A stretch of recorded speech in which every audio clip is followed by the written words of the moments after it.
Perkenalkan, nama saya Andre Kurniawan dengan NIM 152304299 dari kelas 15.2B.05.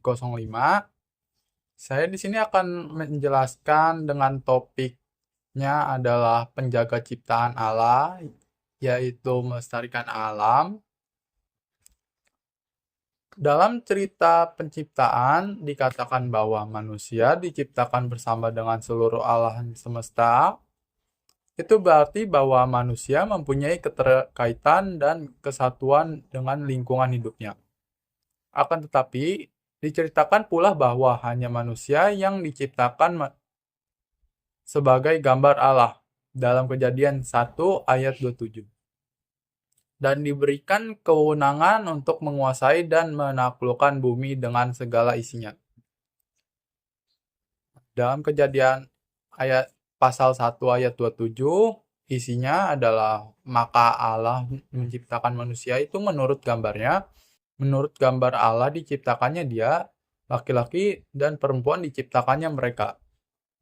Jadi di satu sisi, manusia adalah bagian integral dari ciptaan atau lingkungan, akan tetapi di sisi lain, ia diberikan kekuasaan untuk memerintah dan memelihara bumi. Maka hubungan manusia dengan lingkungan hidupnya seperti dua sisi dari mata uang yang dijalani secara seimbang.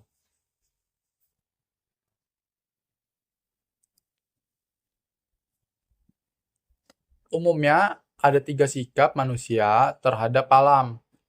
Yang pertama, orang dapat memandang alam sebagai ruang puasa yang menakutkan sehingga manusia perlu tunduk kepada alam dan menyenangkan kuasa-kuasa alam dengan sesajen, kenduri, atau upacara-upacara.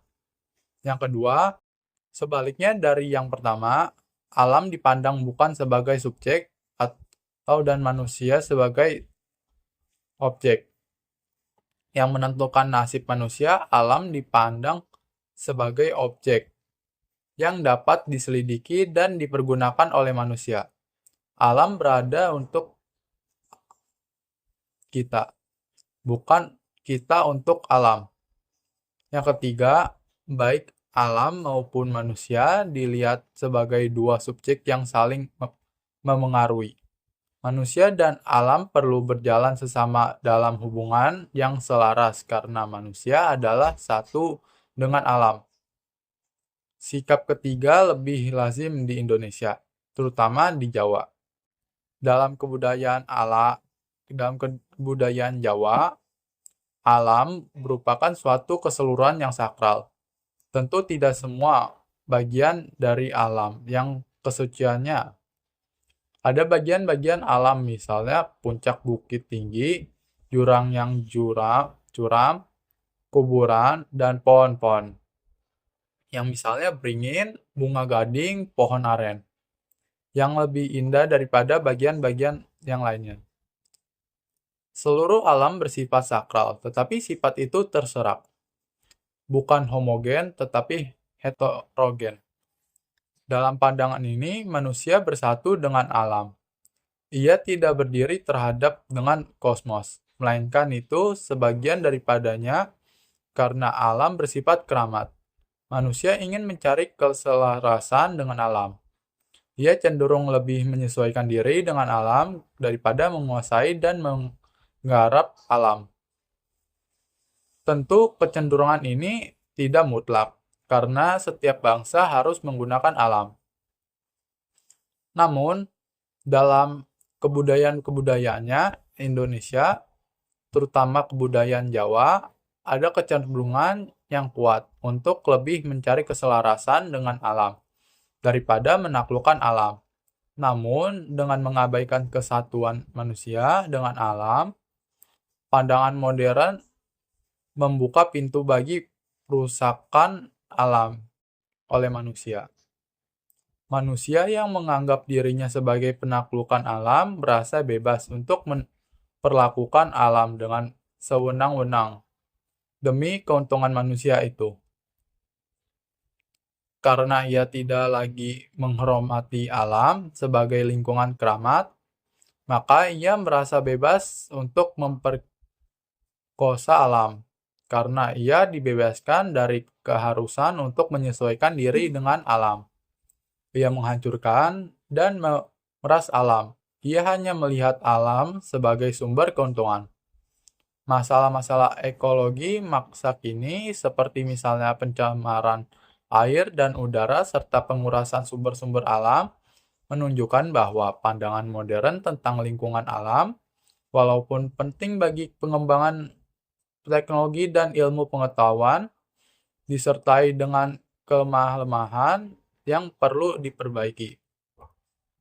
Sikap terhadap alam yang seharusnya dipunyai manusia disimpulkan dalam Kejadian 2 ayat 15 yang isinya adalah Tuhan Allah mengambil manusia itu dan menempatkannya dalam Taman Eden untuk mengusahakan dan memelihara taman itu. Manusia harus mengusahakan alam, tetapi ia juga harus memelihara walaupun alam bukan Allah. Alam menunjukkan Allah, walaupun alam tidak mempunyai kuasa keramat. Alam bernilai, walaupun manusia harus menaklukkan alam. Manusia harus menghargai alam. Ada dua tugas manusia dalam alam.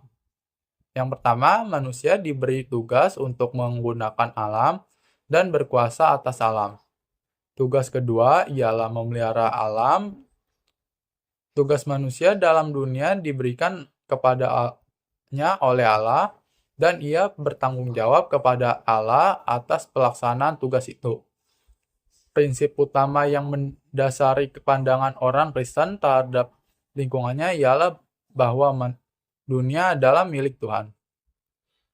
Ia yang diciptakan dan memelihara dunia juga memiliki alam dan mempunyai kewajiban tertinggi atasnya.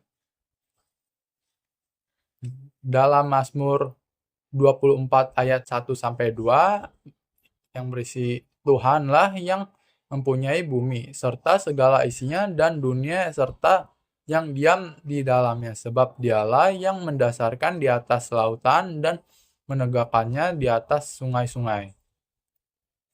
John Maxwell dan James Barr berusaha membuktikan bahwa tuduhan mengenai Alkitab sebagai pokok gegara yang menyebabkan kerusakan alam bukan merupakan tuduhan yang kuat. Tetapi sekaligus kedua orang ini bersedia mengakui bahwa dalam perkembangan sejarah ada penafsiran tertentu terhadap manusia sebagai penguasa dan eksploratif, dan bahwa gambaran ini tidak cocok dengan apa yang terdapat dalam teks Alkitab itu tersendiri. Penafsiran ini bukannya sama sekali tidak kena dengan teks Alkitab, sebab dalam teks manusia diakui sebagai yang utama, sebagai penguasa. Pengakuan ini oleh penafsiran tertentu di kemudian hari diberi penekanan berlebihan, sehingga akhirnya menguasai berarti mengeksploitasi, dan mereka melupakan fungsi memeliharanya.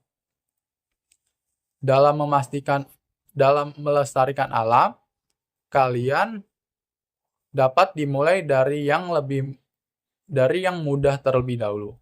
Kalian dapat memulainya dari yang ada di rumah kalian, seperti membersihkan halaman, menyiram tanaman, menanam pohon, tidak membuang sampah sembarangan, dan lain-lainnya.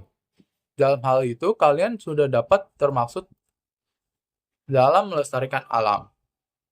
Dan berikut ini adalah contoh saya dalam melestarikan alamnya.